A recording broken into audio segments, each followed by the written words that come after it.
What's up, everybody? Welcome to The Revival. My name is JJ, and today I'm talking about my top 5 game controllers.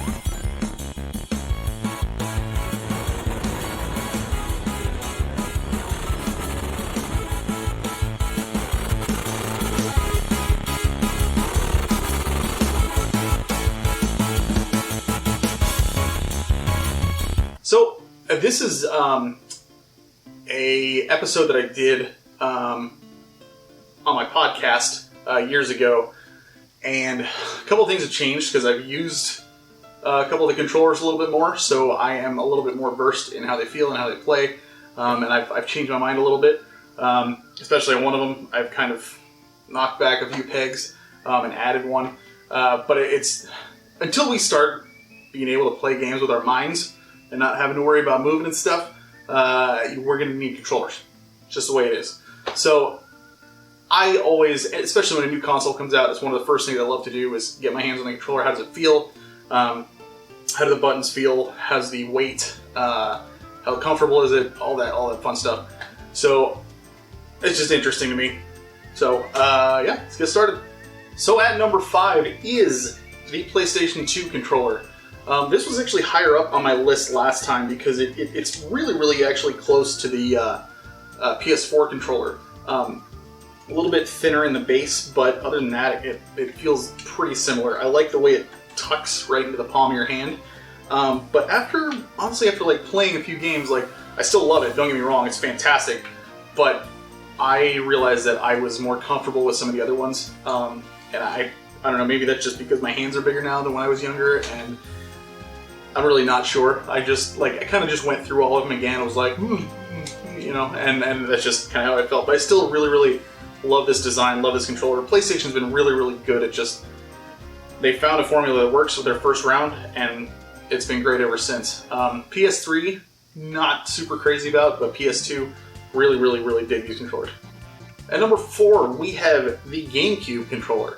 I am really impressed with just how well this thing is made. So like the Nintendo 64 one was really, honestly, kind of clunky. I mean, it's fine, it gets the job done, but like you have to move your hands around if you want to use it a certain way, although some people still do the whole like all the way on the edge with their thumb in the middle. You know what I'm talking about. But this one actually figured it out. They figured out how to add in the D-pad and the thumbstick and the C-stick, and I really love the how they click the R and L buttons on the back. They just feel really good. The weight's really nice, and I just, the button placements are a little awkward, but honestly you get used to it pretty quick. But yeah, just really well designed. A huge improvement over the N64 controller. Definitely streamlined that one, because when you got that many buttons, you know, you got to do something. So they did a really good job with this. So that's my number 4, GameCube. Like I said, PlayStation hit it off with their first one, and they kind of just stuck with the overall design, and with good reason. PS4 is my number 3, and I absolutely love this controller. Feels wonderful in my hands, just perfect, right size. Thumbsticks are in good places. The only thing I'm not super crazy about is the touchpad, but I really don't use it that much, so it really doesn't bug me. But I mean, the buttons on the back are good, the power button in the middle is fine. Everything is just well placed, and it's just a solid, well built controller. And like I said, I like how they made the bottom pieces here a little bit thicker, which just makes it rest easier in the palms of your hand, which is something the PS2 controller doesn't do. And ultimately, what I realized when I kind of went back and you know, tried all these out again. So yeah, that's my number 3, PS4. So funny enough, I love my Xbox One, but I don't play it anywhere near as much as my PS4. But that doesn't stop me from being absolutely in love with the controller. This thing is spectacular. It feels so good in your hands, and I love the offset thumbsticks. They did a really good job with the buttons on the back. They're like just the L and R, and it's just really well placed. They also have the thicker base on the back, which feels really good in the palm of your hand again. And I'm not really sure, like, maybe it's the offset thumbsticks is why I like this one better than the PS4, but it feels really good. They just have the X, Y, B, and A buttons in the wrong position. I'm sorry, Xbox fans. That's wrong. It's not right. So, and actually, hold on. I should have used this one as an example. This is Xbox One controller, obviously, but this is the one that I designed at E3 2015, or 2016. And we designed it up at the event, and they said, like, here's a link. You can go to our website, and you can buy it there. And I was like, oh, I kind of like it. It's pretty cool. And it's got my gamer tag on the bottom. Snowman J02 if you want to add me on Xbox One. But yeah, I love this controller so much, and when I do play, this is the one I use, because I designed it, and it's mine.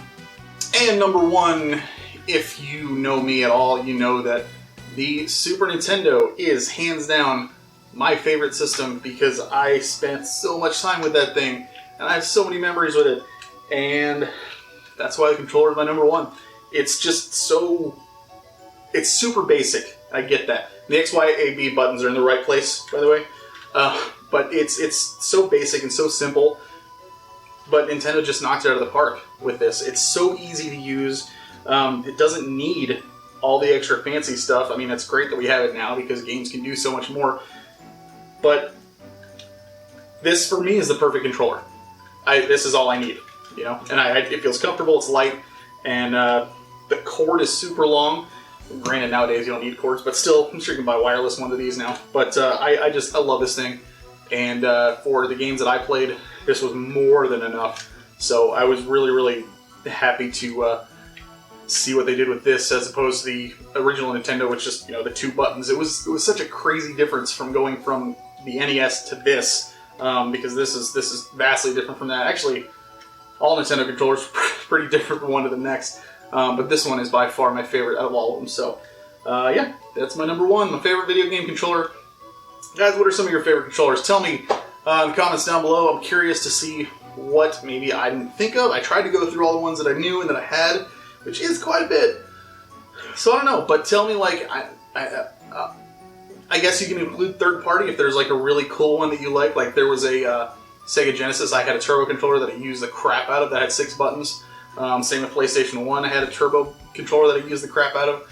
That was really cool. But yeah, let me know in the comments down below. What am I missing? What do you disagree with? What do you agree with? Let's talk controllers. Super interesting topic. To me it is. I like them, okay? Because I love this stuff. But thanks again for watching. Like, comment, subscribe, all that fun stuff. And as always, keep on gaming.